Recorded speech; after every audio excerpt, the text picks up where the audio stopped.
अस्सलाम वालेकुम। ARY TV पर इमरान खान की धुंधली की गई तस्वीर चलने से पाकिस्तान की मीडिया की सूरत हाल दुनिया के सामने नुमायां होकर आ गई। बहुत से लोग इस तस्वीर के चलने पर जुज़बुज़ हुए, लेकिन ये धुंधली तस्वीर ही पाकिस्तान की असल तस्वीर है। IMF जैसे दुनिया के ताकतवर तरीन मालियाती इदारे के नुमाइंदे मुल्क की सबसे बड़ी सियासी जमात के सरबराह और साबिक वज़ीर आज़म से मुलाकात कर रहे हैं। साबिक वज़ीर ख़ारजा इस मुलाकात में मौजूद हैं और तस्वीर धुंधली की गई है तो उसकी, जिससे मुलाकात ही उस दिन की सबसे बड़ी खबर थी।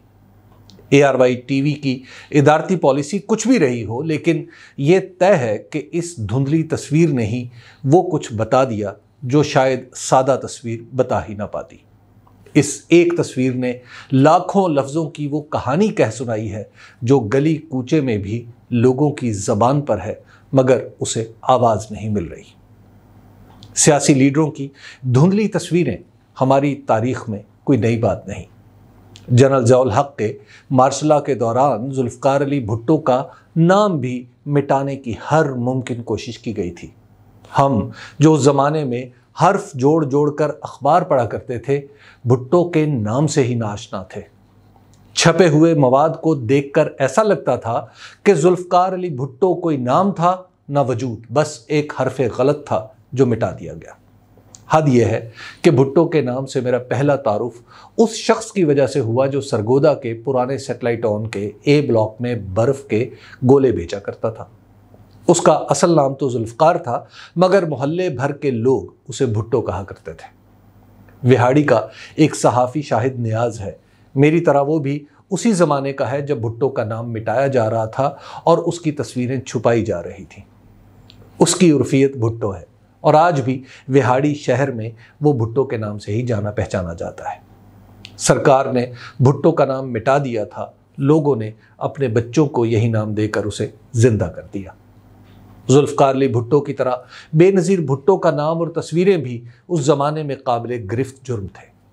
मोहतरमा के बारे में हमें जो कुछ पता था वो मनफी था। 1986 में वो वापस आई तो भी उन्हें मामूली सी कवरेज ही मिला करती थी। 1988 के आम इंतखाबात की मुहिम में मोहतरमा बेनज़ीर भुट्टो के बारे में जो कुछ इस्लामी जमहूरी इत्तेहाद की जानिब से कहा गया, उसकी गलाज़त का तसव्वुर ही किया जा सकता है। उनकी जाली तस्वीरें, उनके किरदार पर इल्ज़ामात, उनके बारे में घड़े गए गंदे लतीफ़े, सभी कुछ इस्लामी जमहूरी इत्तेहाद के मंबे से फूट रहा था, जिसमें नवाज शरीफ साहब भी शामिल थे और आज के कई दानिश्वर भी जो पीपल्स पार्टी और मुस्लिम लीग नून के नफूस नातक़ा है।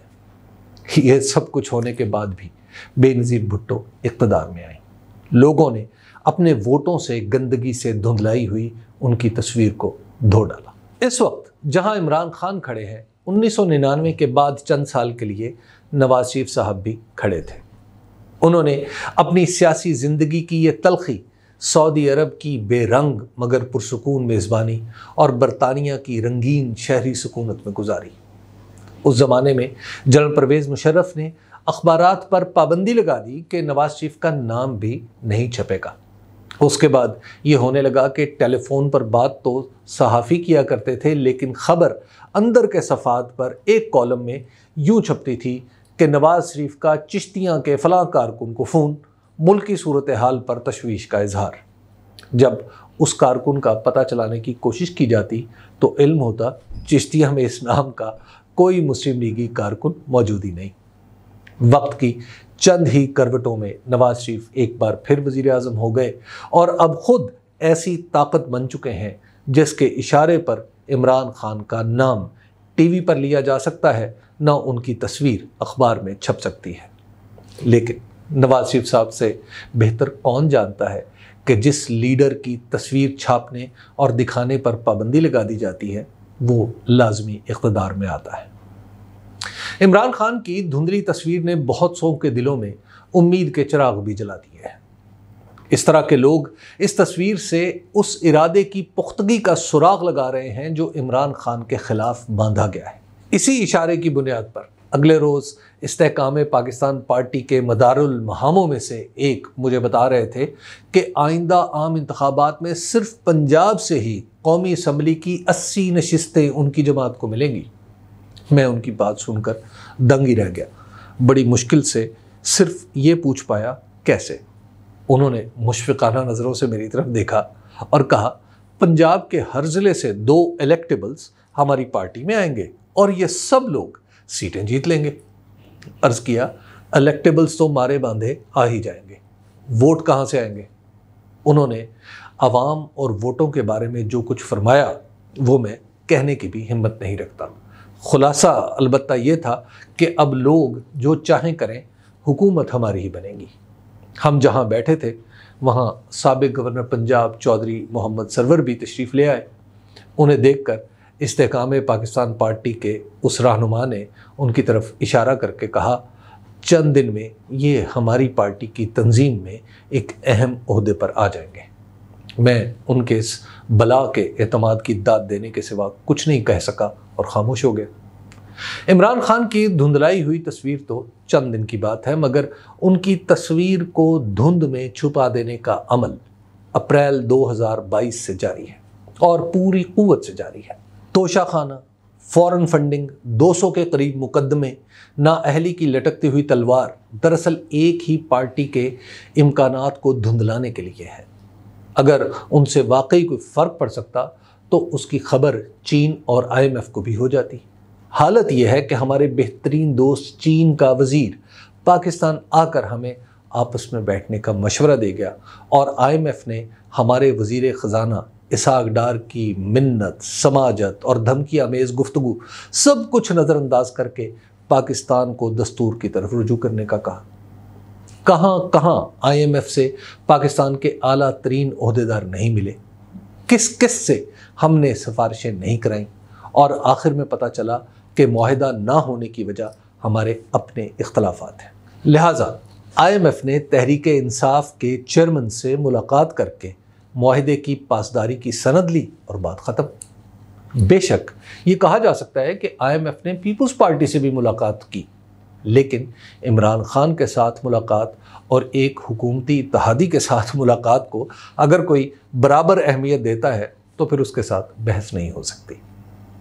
IMF کی صورت میں ہمیں عالمی برادری نے یہ سمجھانے کی کوشش کی ہے کہ پاکستان نے اپنے داخلی تضادات پر قابو نہ پایا تو حالات ہاتھ سے نکل بھی سکتے ہیں۔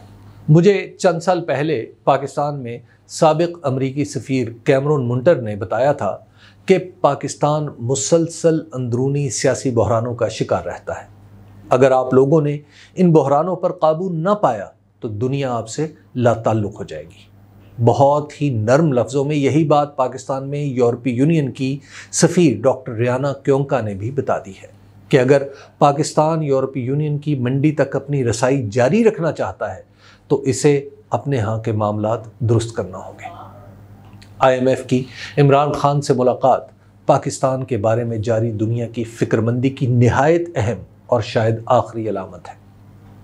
اس نے اپنے معمول کے برعکس صرف حکومت سے بات کرنے کی بجائے اپوزیشن کی جماعت کو بھی مشاورت میں شامل کیا ہے، تو اس کا مطلب ہمیں سمجھ لینا چاہیے۔